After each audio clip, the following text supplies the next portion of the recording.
Bueno, vamos a exponer hoy un pequeño trabajo sobre la salud, la enfermedad y la muerte de los esclavos en el mundo atlántico. Me refiero a los esclavos de origen africano que fueron trasladados a América a partir del siglo XVI. Bueno, lo primero que habría que decir es que en el propio proceso de captura en África ya se producen algunas lesiones de esta población africana. Como saben, pues los esclavos son capturados en el interior de África. Ahora veremos las zonas exactas, muchas veces por propios africanos que luego vendían a los tratantes de esclavos que hacían la conducción desde el continente africano al americano. La esclavización es así un proceso bastante brutal que se lleva a cabo durante varios siglos y, como digo, hay participación de algunas poblaciones autóctonas africanas que logran establecer un comercio de esclavos con las distintas potencias europeas, especialmente con Inglaterra, Portugal, Francia, Holanda y España. Las zonas de África de donde proceden las tienen en el PowerPoint indicadas, pero en realidad, como pueden ver en este mapa, es toda la costa occidental de África con la salvedad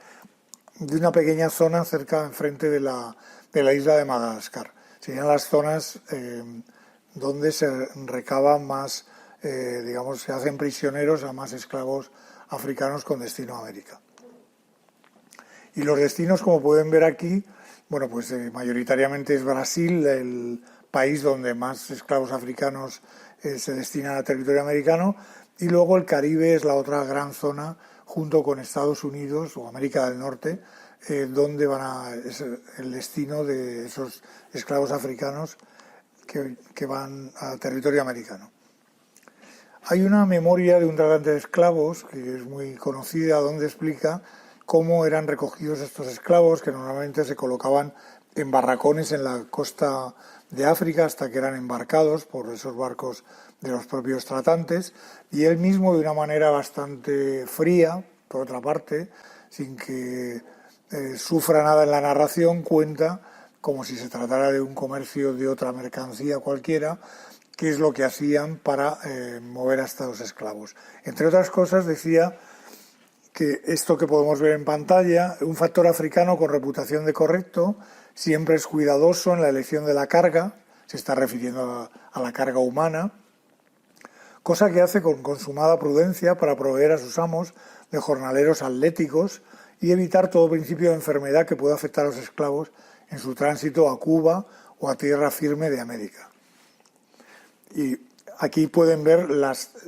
parte de algunas marcas con las que se sellaba la piel de los esclavos según fueran de la corona o de tratantes privados de esclavos. Esto se hacía a veces en origen, en la costa africana, en los barracones, y otras veces se hacía al llegar a América. Una vez que se vendían a los distintos propietarios, se les marcaba como si fuera ganado en la piel con una marca específica del propietario. También explicaba el mismo tratante cómo 2 días antes del embarque se afeitaba pulcramente la cabeza de los hombres o las mujeres, y si la carga era de varios propietarios, lo que decía antes, la marca de cada uno, se estampaba en cada persona esclava. Además, aquí no está reflejado en esta diapositiva, pero también el propio tratante hablaba cómo antes de embarcar los cebaban en los barracones para que luego al subir al barco fueran, con una cierta reserva en su propio cuerpo, puesto que las condiciones inhumanas del transporte harían que la alimentación y su propia situación física en el barco, como vamos a ver ahora, era tremenda, y entonces, de alguna manera llevaban esa pequeña reserva alimentaria en su propio organismo. El buque negrero es bastante conocido, que las condiciones eran inhumanas, muchas veces iban apilados en la zona de la bodega, separaban normalmente a las mujeres y los niños de los varones, sobre todo los que querían conservar más. Hay que recordar que lo que ellos llamaban una pieza de indias, que era lo que más se valoraba, pues era un varón atlético de una cierta corpulencia, mientras que las mujeres y los niños en principio tenían menos valor en la venta en el mercado de destino. El barco, como se puede ver ahí, pues era una cosa horrorosa, como si fueran apilados en las bodegas, prácticamente inmóviles, y en algunos momentos los sacaban a cubierta para darles una pequeña... utilizar medidas higiénicas como el lavado, a veces les dejaban moverse para que no estuvieran entumecidos y en algún caso les dejaban cantar o bailar sus canciones africanas, aunque esto parece que no era tampoco tan frecuente, y hay un antropólogo cubano, Fernando Ortiz, que refiere que cuando los tratantes decían que así conseguían la felicidad de los esclavos, en realidad decía que era como compararlos como cuando iban a quemar a alguien en la Inquisición y decían que bueno, que cantaba de felicidad antes de ser quemado, ¿no? Hay un cuadro muy famoso de William Turner, que es el que he utilizado como primera diapositiva en el inicio de esta exposición, en el que denunció a través de la pintura este transporte de esclavos, con un cuadro en el que se ve el naufragio de un barco negrero. Exageradamente hace que se vean los grillos, los grilletes que llevaban puestos y que por supuesto se hundirían, pero él hace que aparezcan en superficie con los restos humanos de algunos de los esclavos que mueren en ese naufragio, y en realidad responde a un hecho real, y es que en 1781 142 esclavos africanos fueron asesinados por la tripulación de un barco negrero de nombre Zong, que se dirigía a Jamaica. ¿Por qué? Porque el barco empezó a quedarse sin reservas de agua, a veces esto pasaba también si había poca comida, y los esclavistas arrojaban en ese caso, aparte de la carga humana, por la borda para evitar tener problemas de alimentación o de bebida. Algo que luego se irá repitiendo tanto en estos casos de insuficiencia de bebida o comida como en los casos de persecución. Una vez que se produce la abolición de la trata, Inglaterra pone una serie de barcos que vigilan que esto no se produzca. Entonces los barcos negreros, cuando veían que se acercaba alguna patrullera, lo que hacían era que tiraban por la borda a los esclavos que llevaban en su bodega. En cuanto a la patología, ¿qué enfermedades son las que se refieren históricamente los esclavos? Hay que diferenciar la patología que se desarrolla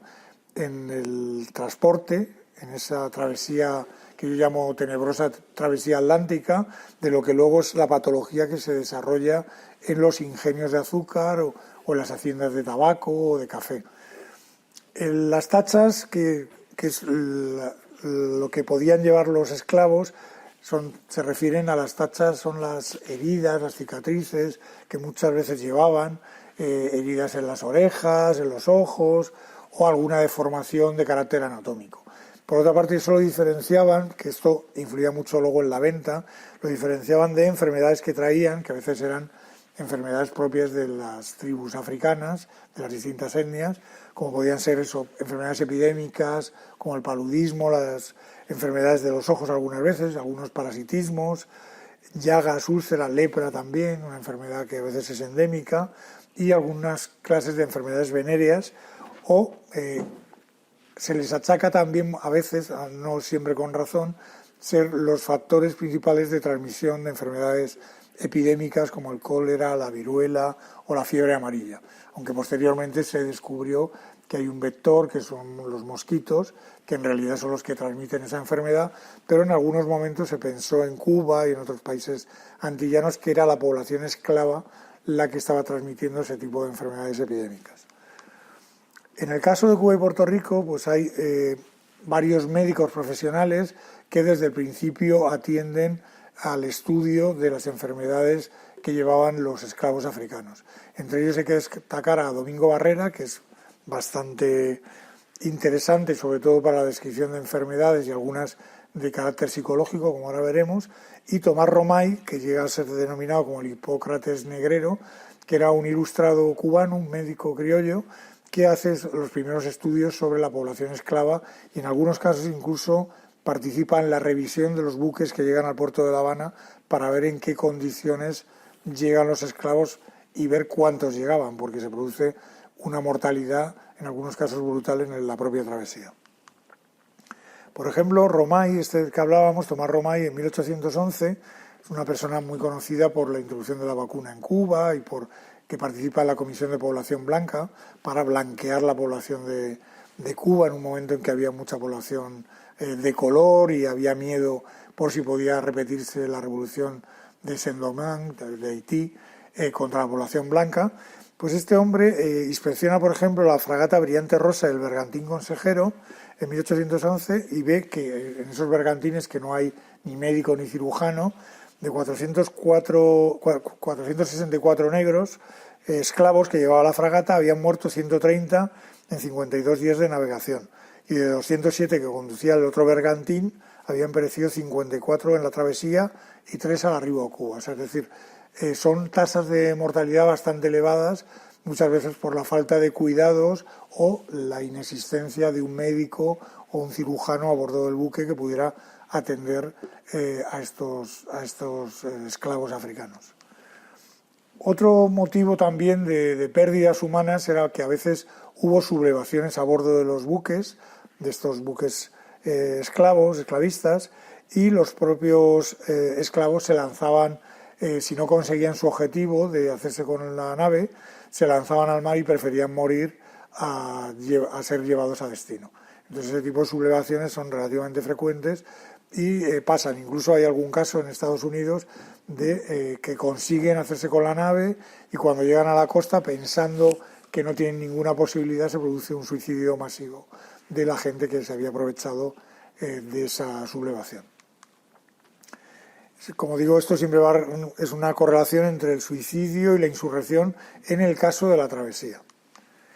Hay una enfermedad que también aparece como la melancolía de los esclavos, que es descrita por el otro médico, por Domingo Barrera,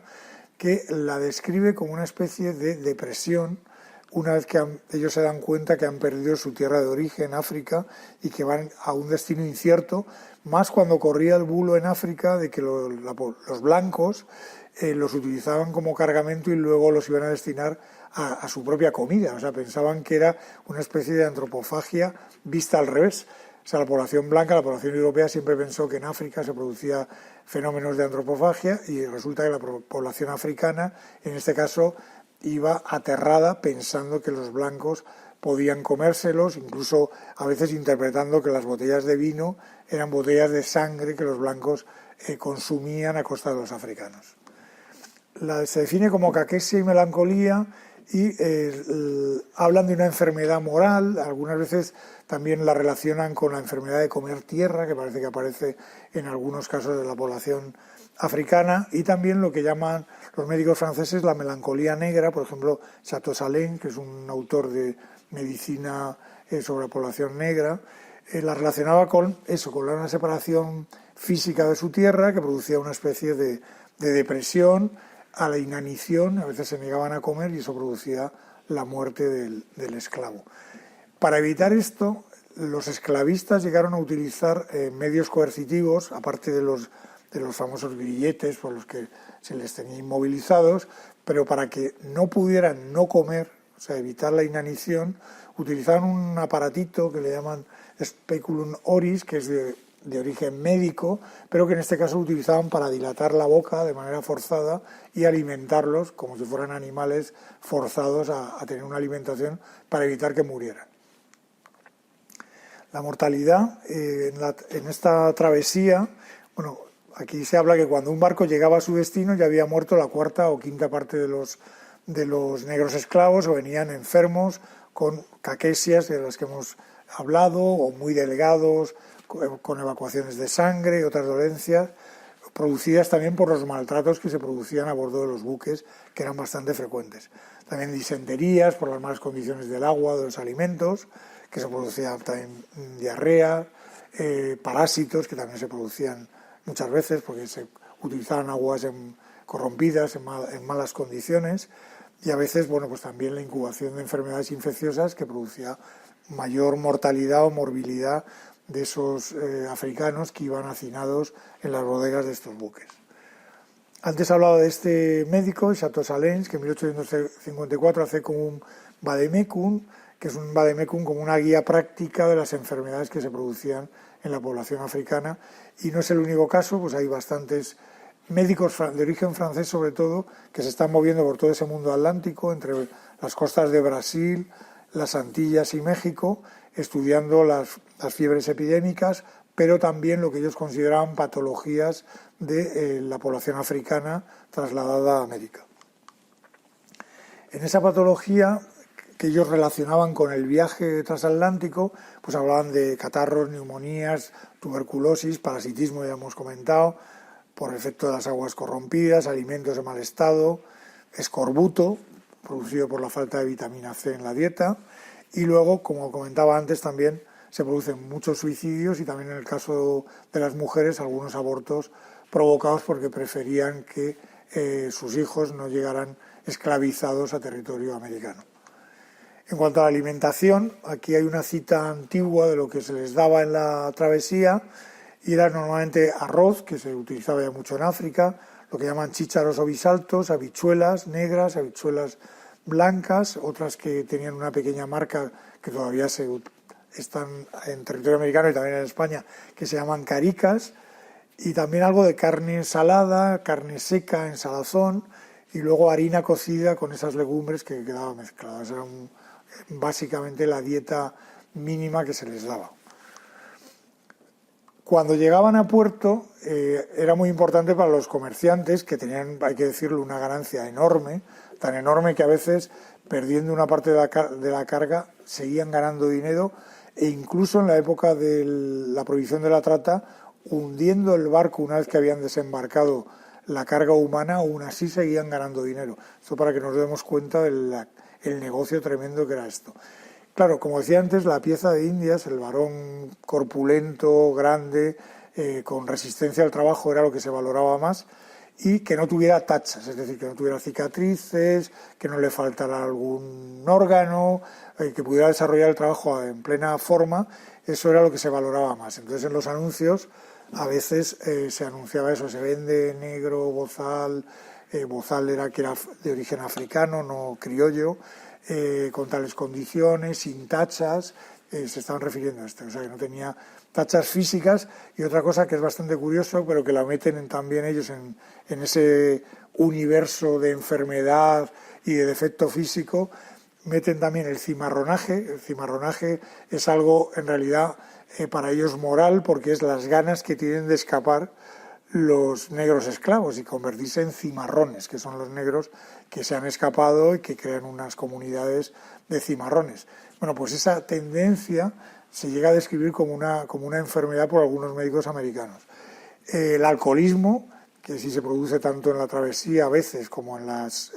haciendas, y que a veces es utilizado por los propios amos. Luego el tema ya más físico de lo que si tienen algún tipo, están lisiados o tienen algún tipo de defecto físico, pero también otras que califican de tipo moral, como pueden ser que sean ladrones, soberbios, que esto claro es muy subjetivo, embusteros, libertinos o haraganes. O sea, son calificaciones de carácter moral difíciles de clasificar. En cuanto a la salud, ya una vez que van al ingenio o a la hacienda tabacalera o cafetalera, bueno, pues hay que decir que va variando, aunque la mortalidad sigue siendo alta, sobre todo el primer año después del desembarco. Y hay una cosa que es importante, que es dónde viven dentro de esos ingenios, es lo que se ha llamado el barracón. Entonces hay dos tipos de barracones, van evolucionando desde un barracón nave, que es un barracón muy grande, donde a los lados duermen los esclavos, pero generalmente tiene un suelo de tierra, las condiciones higiénicas son malas, y todo esto va evolucionando y favorece que haya menos mortalidad y morbilidad hacia ingenios más modernos y más con más salubridad, en los que bueno, pues, se cuida más que haya un suelo o que tenga letrinas separadas, en fin, otro tipo de cosas que mejoren esto, ¿no? En algunos casos ahí se pone un ejemplo, por ejemplo, el ingenio Flor de Cuba, como tenía 2 pisos, entonces había un piso de enfermería, que normalmente no era así. Antes la enfermería estaba separada en un pequeño barracón destinado a esto, y no muy salubre tampoco. Y en este caso pues se pone un ejemplo de uno donde se combinaba la población negra esclava con lo que luego fue una población semiesclava, que fueron los llamados culíes, que eran chinos que llegan a territorio antillano, y se les utiliza como mano de obra en régimen de semiesclavitud. Aún así, bueno, pues el maltrato en las haciendas es muy común, se les maltrata, se les latiga, se les pone en cepo. Si se escapan para convertirse en cimarrones, son capturados casi siempre mediante jaurías de perros y luego son castigados y a veces mutilados. En cuanto a los primeros datos médicos, hay un autor de la Universidad de Harvard, Alejandro de la Fuente, que ya estudió hace mucho tiempo cómo en los siglos XVI y XVII, qué tipo de enfermedades aparecen, y se recogen prácticamente las que luego van a ir apareciendo de manera constante, como las malformaciones, las pérdidas de extremidades pero producidas por el maltrato, los tumores, bubas, enfermedades infecciosas como la viruela, y luego lo que llamaban ellos enfermedades, como decía antes, más de carácter moral, como el alcoholismo, la propensión al cimarronaje, o sea, las ganas de escapar, y otros problemas de tipo moral. En cuanto a qué patologías adquieren en ese trabajo en la hacienda o en el ingenio de azúcar, pues se siguen hablando de los accidentes, las neumonías, algunos producidos por la mala alimentación, la pérdida de miembros, hernias, y luego quemaduras, cortes, fracturas, contusiones, las deformaciones, llagas, úlceras, muchas veces debidas al propio exceso de trabajo en las haciendas y en los ingenios. Por ejemplo, en un ingenio en Río Abajo, en Cuba, que se supone que era más suave que en otros ingenios, el libro de enfermería de los datos da datos escalofriantes para un año. Dice que hubo 256 ingresos en esa enfermería por heridas, golpes, quemaduras, 214 con dolores estomacales, vómitos, hemorragias, 200 con llagas, bubas y tumores, 26 por sarna y otros por puro agotamiento físico por el excesivo trabajo. La atención, pues se puede decir que generalmente, como comentaba antes, es una pequeña enfermería, muchas veces separada del barracón, donde se atiende por profesionales, a veces cirujanos, algún médico que hace visitas en los ingenios más grandes, y en muchas ocasiones pues también son una especie de enfermeras de población también afrodescendiente, que son las que atienden mediante utilización de plantas medicinales algunas de las dolencias de sus compañeros en los ingenios. La enfermería sería como esto, que son pequeños barracones no muy salubres y que atienden mínimamente ese tipo de dolencias. Luego es muy interesante cómo aparece el maltrato y también la salud y la enfermedad y la muerte en la literatura antillana o atlántica, también en la norteamericana, y cómo se produce ese reflejo de lo que estaba pasando en la creación literaria. En el caso cubano, por ejemplo, hay dos casos muy interesantes, que son Cecilia Valdés, de Cirilo Villaverde, que es bastante conocido, y luego el caso de Francisco, el ingenio Las Delicias del Campo, donde aparece reflejado, pues son historias sobre la población esclava, y también aparece en algún punto reflejado los temas de salud, enfermedad y muerte de esa población. Por ejemplo, en el caso de Francisco, hay un párrafo donde dicen: cuando aspiró un poco de aguardiente, se encontraba mal, que le dio a oler la enfermera, se reanimó y recobró los sentidos, y fue así por fortuna, pues el facultativo del ingenio le hubiera empeorado, aquí habla de la mala formación de algunos de los médicos, o quizá matado, suministrándole otros remedios impropios para el caso. Muchas veces es mejor el tratamiento suave con plantas medicinales que les dan estas enfermeras, muchas de ellas de origen africano. Baste decir que, habiendo asistido 5 o 6 días en cada curso a las aulas, se refiere al médico, no había abierto ningún libro y rápidamente se graduaba como bachiller y se iba al campo para convertirse en médico del ingenio o de la hacienda. En el caso de otra novela cubana, de biografía de un cimarrón, de Miguel Barnet, habla de la curación. Y dice: en todos los ingenios existía una enfermería, nos refiere lo que había allí, cerca de los barracones, siempre que sea el barracón en el que está separado, como decíamos, había otros que estaban en el mismo barracón. Dice: una casa grande de madera donde llevaban a las mujeres preñadas. Aquí se está haciendo referencia a cómo muchas veces nacían allí, había unas mujeres que lo que hacían era criar y cebar a los pequeños, esclavos afrodescendientes hasta los 6 o los 7 años, y luego los curaban también con hierbas y con los conocimientos que ellas habían trasladado desde África a América, aunque sustituyen unas hierbas por otras, y los mantienen ahí hasta que luego podían pasar, al trabajo de la hacienda o del ingenio. Hay supuestamente una protección de esa población esclava en lo que se refiere al tratamiento de salud y a su conservación, y es a través de los códigos negros que surgen imitando una cosa que se hace en Francia, que es le code noir, el código negro, y en territorio, digamos, de influencia española o colonias españolas, se producen, pues hay distintos códigos, por ejemplo el de Santo Domingo, luego hay otro en Puerto Rico en 1826, y en medio hay varios códigos que lo que hacen, por lo menos legalmente, aunque luego esto se cumpliera o no, era que se asegurase la alimentación y la salud de la población esclava, incluso de aquellos que llegaran a ancianos, que no eran muchos, la verdad, se les tenía que destinar una cierta cantidad de dinero para sostenerles en su vejez, aunque se les dieran tareas menores como vigilantes o un tipo de oficio suave, pero tenían la obligación de no dejarles que murieran por falta de recursos y sin asistencia médica. Como decía antes, también hay muchísimos casos de suicidio, lo había en el transporte y también una vez desembarcado en las haciendas. El suicidio puede tener varias causas. Una vez se relacionan con la nostalgia, el anhelo del regreso a la tierra africana, o puede ser también a veces relacionado con actos de resistencia individual o colectiva al maltrato y a resistirse a trabajar para un amo blanco en otro territorio como eran las Antillas o Brasil o Estados Unidos. A veces dicen que algunas etnias, sobre todo los lucumíes, los carabalíes, los mandingas, dicen que también tenían como más tendencia a hacer ese tipo de suicidios, que ahora veremos más casos, y en general los dueños de los ingenios y las haciendas lo achacaban a trastorno mental. Pero como sabemos esto no era así, y había otro tipo de causas, pues los abusos, por ejemplo, en el caso de las esclavas domésticas hacía que en muchos casos prefirieran suicidarse. Y como comentaba también antes, la vuelta a África en sentido ritual se daba también en algunas etnias. Por ejemplo, Fernando Ortiz, el antropólogo cubano, hablaba de que los mandingas tenían fama por suicidarse en grupo, pensando que así se burlaban del amo, se libertaban y se trasladaban a su tierra africana de origen, donde podían vivir una vida libre.